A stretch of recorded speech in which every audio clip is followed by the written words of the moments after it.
Cobertura especial aí com esse documento que acabou de se tornar público. Já vou direto para Brasília, então. Quem está com a gente é Rodrigo Orengo, para a gente conversar sobre esse documento finalmente. Então, Orengo, desde o comecinho ali da hora do almoço, a expectativa de que esse documento se tornasse efetivamente público, agora saiu. E as repercussões em Brasília, por favor, Orengo.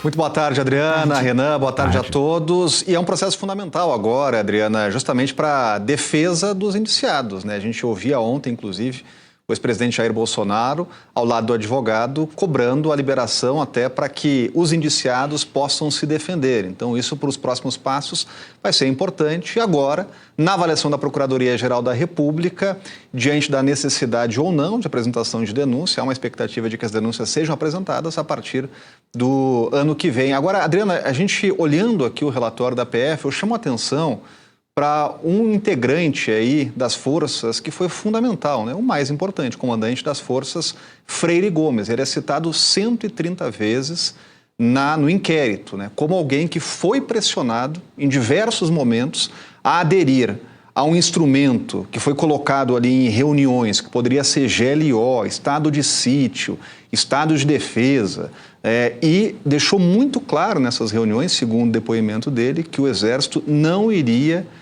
transigir aí nesse sentido, né? Que não participaria de qualquer ação no sentido de tentar reverter o resultado das urnas, né? Chama atenção para um trecho aqui que é destacado no documento, né, em que Freire Gomes diz que foi chamado ao Palácio para estar com o presidente Jair Bolsonaro.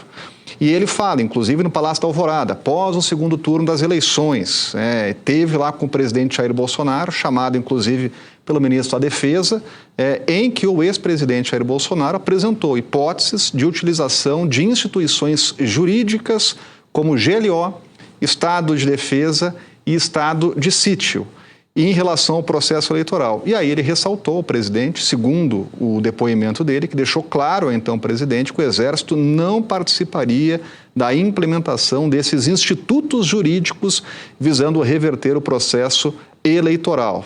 E aí cita que até trechos, o relatório cita trechos do depoimento dele, que se recorda de ter participado de reuniões no Palácio da Alvorada, né, em que respondeu ao presidente Jair Bolsonaro que o Exército não participaria na implementação desses institutos jurídicos visando reverter o processo eleitoral. Em determinados momentos, Adriana, a Polícia Federal coloca no relatório que integrantes das forças, inclusive integrantes da ativa, militares, fizeram gestões no sentido de pressionar Freire Gomes a aderir a esses planos, que ele teve conhecimento, inclusive, desses instrumentos jurídicos levantados numa reunião com o ex-presidente Jair Bolsonaro, mas deixou muito claro que o Exército não ingressaria e nem defenderia ou apoiaria qualquer tipo de plano, então teve um papel importante. Além de Freire Gomes, o relatório ainda cita também um papel importante de Batista Júnior, à época comandante da Aeronáutica,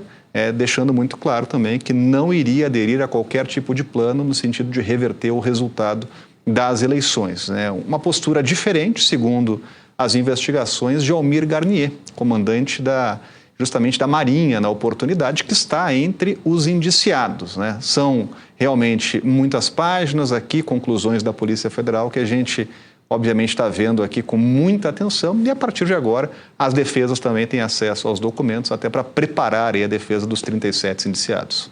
Orengo, você falando dessa resistência, que se por um lado a Polícia Federal afirma que houve toda essa negociação, essa elaboração de um plano golpista que chegou a ser colocado em prática numa tentativa de execução desse golpe, você coloca aí também que houve resistência. E eu estou justamente num trecho do inquérito que traz um diálogo sobre essa resistência, sobre nem todos terem aderido, muitos não terem aderido às ideias golpistas que tentaram colocar em prática. Então tem uma conversa de WhatsApp entre o tenente-coronel Cavalieri, Sérgio Cavalieri, que é tratado, identificado no WhatsApp como Cavalo, e ele escreve assim, ele reproduz uma mensagem que o comandante militar do Sul teria passado para a tropa, passado para os subordinados. E alertem seus subordinados que a adesão a esse tipo de iniciativa é inconcebível. Eventuais adesões de militares da ativa serão tratadas no âmbito do Comando Militar do Sul na forma da lei sem contemporizações. Isso o comandante militar do Sul baixou essa mensagem para a tropa, para os subordinados, depois de uma carta de teor golpista ter circulado nos grupos de conversas deles. E aí, na sequência, entre essa conversa com Cavalieri, o Mauro Cid escreve: já era o esperado. Então, eles já tinham ali mapeado quem era mais favorável às ideias e à execução de um plano golpista e já mapeavam também as resistências. Esse é justamente um trecho da conversa que casa com o que você disse, Orengo, que é essa resistência no Exército a aderir às ideias golpistas. Por favor.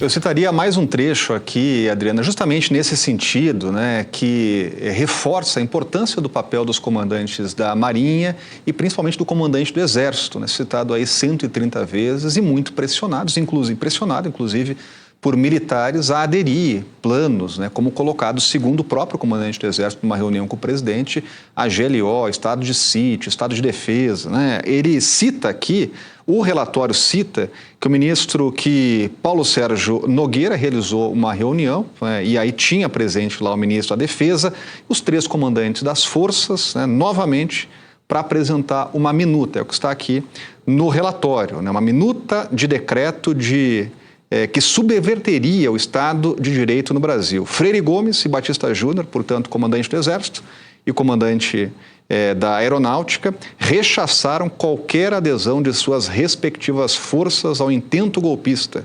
reiterando que não concordariam com qualquer ato que impedisse a posse do presidente eleito, do governo eleito. Já o almirante Almir Garnier ratificou sua adesão aos atos criminosos, como cita aqui nesse espaço o relatório da Polícia Federal. Então, é bom chamar atenção aqui para a postura desses 2 comandantes, do Exército e também da Aeronáutica, no sentido aí de se colocar frontalmente contra qualquer tipo de instrumento. Travou a conexão com o Orengo, mas a gente vai pegar daqui e tentar restabelecer com ele, congelou por lá. Um trecho importante, Adriana, quem nos acompanha aqui no Internó, sobre a participação do general Mário Fernandes, que, segundo esse relatório, estabeleceu um vínculo com os manifestantes golpistas. Isso palavras que estão nesse relatório fazendo uma conexão direta com o que aconteceu em 8 de janeiro, das pessoas que estavam na porta de quartéis e que a gente sabe culminou naquilo que a gente viu na Praça dos Três Poderes. Eles estavam acampados em frente a instalações militares e pedindo uma ruptura institucional. Os elementos de prova demonstram que o investigado atuou como provedor material, financeiro e orientador dos manifestantes antidemocráticos instalados nas adjacências do quartel-general em Brasília. É isso, vamos agradecer o Rodrigo Orengo, que trouxe pra gente as primeiras informações nesse primeiro momento aí de divulgação do inquérito em que 37 pessoas foram indiciadas, inquérito que agora já está com a Procuradoria-Geral da República.